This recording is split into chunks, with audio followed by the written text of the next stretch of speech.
இன்னைக்கு இந்த மரபணு பிரச்சனைகளால என்னென்ன நோய்கள்லாம் ஏற்படும் அப்படிங்கறத பத்தி டீட்டெயில்டா பார்த்துடலாம். மரபணுக்கள் அப்படிங்கிறது உங்க உடம்புல ஒவ்வொரு செல்லுக்குள்ளே இருக்கிறது. ஒரு செல் அப்படின்னு எடுத்துக்கிட்டோம்னா அதுக்குள்ள நியூக்ளியஸ் இருக்கும். அதுக்குள்ள 46 குரோமோசோம்ஸ் இருக்கும். 23 அப்பா கொடுத்திருப்பாரு, 23 அம்மா கொடுத்திருப்பாங்க. இந்த குரோமோசோம்ஸ்குள்ள 23,000க்கு மேல சின்ன மரபணுக்கள் ஜீன்ஸ் அப்படின்னு இருக்கு. இதெல்லாம் தான் உங்களுடைய வாழ்க்கையவே தீர்மானிக்குது. ஒவ்வொரு உறுப்புகள் வளர்றதுக்கும் அந்த உறுப்புகள் வேலை செய்யறதுக்கும் இந்த ஜீன்ஸ் தான் சிக்னல்ஸை கொடுக்குது. ஒரு மரபணு பிரச்சனை அப்படின்னு போனாவே எல்லாரும் என்ன கேட்கறாங்க, நீங்க சொந்தத்துல கல்யாணம் பண்ணிட்டீங்களா அப்படின்னு தான் கேட்கறாங்க. அதுக்காக சொந்தத்துல கல்யாணம் பண்ணவங்களுக்கு மட்டும்தான் மரபணு பிரச்சனை வரும் அப்படிங்கிறது கிடையாது. சொந்தம் இல்லாதவங்களுக்கு கூட மரபணு பிரச்சனைகள் வரலாம். என்ன, இந்த சொந்தத்துல கல்யாணம் பண்றவங்களுக்கு மற்றவங்களை விட மரபணு பிரச்சனை வரதுக்குரிய வாய்ப்புகள் அதிகம். எதனாலன்னா சொந்தத்துல கல்யாணம் பண்ணுவாங்க ஒரே குடும்பத்துல இருந்து அந்த 2 பேருமே வந்திருப்பாங்க. அப்போ அவங்களுக்குள்ள அந்த ஜீன் ஷேரிங் அப்படிங்கிறது கொஞ்சம் இருக்கும். இந்த ஜீன் ஷேரிங் ஒரே மாதிரியான மரபணுக்கள்ல 2 பேருமே பிரச்சனைகளை வச்சிருக்கிறது, சைலண்டா கேரி பண்ணிட்டு இருக்கிறது அப்படிங்கிறது சொந்தத்துல ரொம்ப காமன். இந்த தம்பதியர் குழந்தைக்கு 2 அப்நார்மல் ஜீனை கொடுத்தாங்கன்னா குழந்தைக்கு டிசீஸ் மேனிஃபெஸ்டேஷன்ஸ் வரும். அதனாலதான் சொந்தத்துல கல்யாணம் பண்றவங்களுக்கு நிறைய மரபணு குறைபாடுகள் ஏற்படுறத நம்ம பாக்குறோம். தலையிலிருந்து கால் வரைக்கும் எந்த விதமான உறுப்பாக இருந்தாலும் இந்த மரபணு குறைபாடுனால பாதிப்படையும். எந்த மரபணு எந்த உறுப்போட செயல்பாட்டுக்கு முக்கியமோ அந்த மரபணுவோட பாதிப்பு அந்த உறுப்பை நேரடியா பாதிக்கும். அதனால கண்ணு, காது, உடம்புல இருக்கிற இருதயம், கிட்னிஸ், எலும்புகள், தசைகள், இரத்த அணுக்கள், இது எதை வேணாலுமே இந்த மரபணுக்கள் பாதிக்கலாம். இந்த மரபணு குறைபாடுகள் யாருக்கு வேணாலும் வரலாங்க. ஆனா அந்த விஷயங்களோட வெளிப்பாடுகள் சில ஜெனரேஷன்ல தெரிய வரும். சடனா ஒரு ஜெனரேஷன்ல புதுசா ஒரு மரபணு நோய் கிளம்பி வர்றதுக்கும் வாய்ப்புகள் இருக்கு. அது அந்த பர்சனுக்கு மட்டுமே அஃபெக்ட் ஆயிருக்கும். அவங்க அம்மா அப்பாவை தேடி பார்த்தோம்னா இதுக்குரிய ரிஃப்ளெக்ஷன்ஸே இருக்காது. இதை ஸ்பொராடிக் டீனோவோ மியூட்டேஷன்ஸ் அப்படின்னு நாங்க சொல்றோம். இது இல்லாம பரம்பரையா மரபணுக்கள் அம்மா அப்பா மூலமா வர்றது, இது சைலண்ட் கேரியர் ஸ்டேட்டஸா அம்மா அப்பா இருப்பாங்க. அல்லது ஃபேமிலியில சில மெம்பர்ஸ் அஃபெக்ட் ஆயிருப்பாங்க. அவங்களுடைய மரபணு குறைபாடுகள் சில விதங்கள்ல இந்த தம்பதிகள் மூலமா அடுத்த குழந்தைங்களுக்கு வரலாம்.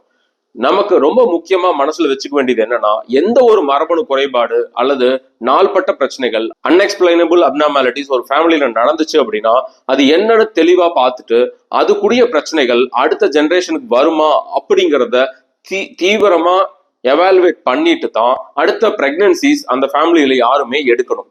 முக்கியமா ரொம்ப காமனா நம்ம பார்க்கக்கூடியது இந்த தசை சிதைவு நோய்கள் அப்படின்னு சொல்லுவோம். டுஷின் மஸ்குலர் டிஸ்ட்ரோபி அப்படிங்கிறது ரொம்ப காமன். அப்புறம் அந்த 16 கோடி ரூபாய் மெடிசன் கொடுத்தாதான் சரியா போகும் அப்படின்னு ஸ்பைனல் மஸ்குலர் அட்ரப்பிங்கிறதெல்லாம் நீங்க கேள்விப்பட்டிருப்பீங்க. இது தவிர மசில்ஸ் அஃபெக்ட் பண்ணக்கூடிய நோய்கள் நிறைய இருக்கு. தொடர்ந்து எலும்பு முறிவு ஏற்படக்கூடிய ஆஸ்ட்ரோஜெனிஸ் இம்பர்ஃபெக்டா அப்படிங்கிறது இருக்கு. கண்களை பாதிக்கக்கூடிய மரபணு அப்நார்மாலிட்டிஸ், ரெட்டினைட்டிஸ் பிக்மெண்டோசா, இந்த மாதிரியான விஷயங்கள் இருக்கு. ஈவன் பிறவி காது கேளாம இருக்குது, அதனால வாய் பேச முடியாம போறது கூட மரபணு குறைபாடு தான். இருதயத்துல பாதிப்புகள் வரலாம். ஏர்லியரா கிட்னிஸ் செயலிழந்து போகலாம். கிட்னிஸ்ல நிறைய நீர்க்கட்டிகள் அதனால கிட்னி செயலிழந்து போறதுங்கள நாம பார்த்திருக்கோம். இது தவிர ரத்தத்துல கூட இந்த மரபணு குறைபாடுகள் ஏற்படலாம். 10 பேருக்கு புற்றுநோய் இருந்துச்சு அப்படின்னா அதுல ஒருத்தருக்கு மரபணு ரீதியான பரம்பரை ரீதியான புற்றுநோயா இருக்கலாம். இவங்களுக்கும், அதாவது பரம்பரை ரீதியான புற்றுநோய்க்கும் சாதாரணமா வந்த மீதி 9 பேர்த்துக்கும் இருக்கிற வித்தியாசம் என்னன்னா, பரம்பரை ரீதியா வந்த புற்றுநோய் ஒரு உறுப்போட நிக்காது.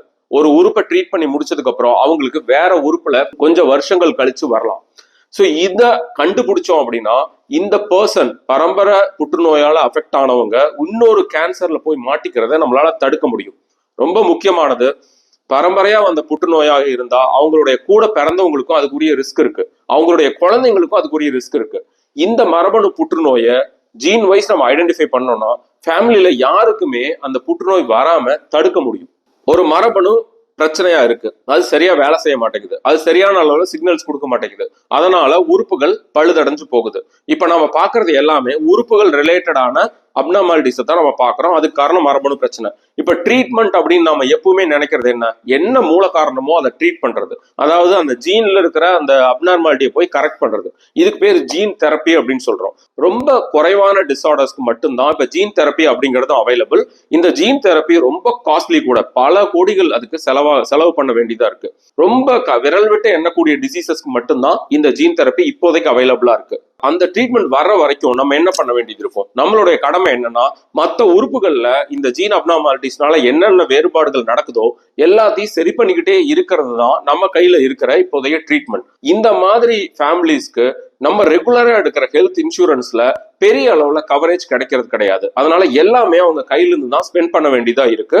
ஏன்னா most of the insurance companies genetic disorder அப்படின்னாலே அதை ரிஜெக்ட் பண்றதை தான் நாங்க பாக்குறோம். இது பெரும் சுமையா ஒரு ஃபேமிலிஸ்க்கு அவங்க மேல விழறத நாங்க பாக்குறோம். இன்னொரு குரூப் ஒன்னு ஐடென்டிஃபை பண்ணிருக்கோம். அதாவது மேட்டுப்பாளையம், குன்னூர், ஊட்டி, கோத்தகிரி, கூடலூர் இந்த ஏரியால இருக்கக்கூடிய ஒரு மலைவாழ் சமூகம். அவங்க ரொம்ப கம்மியான பாப்புலேஷன் தான் இருக்காங்க. சில லட்சங்கள் தான், ஒரு 5 லட்சத்துல இருந்து 7 லட்சம் தான் மொத்தமாவே அவங்க இருப்பாங்க.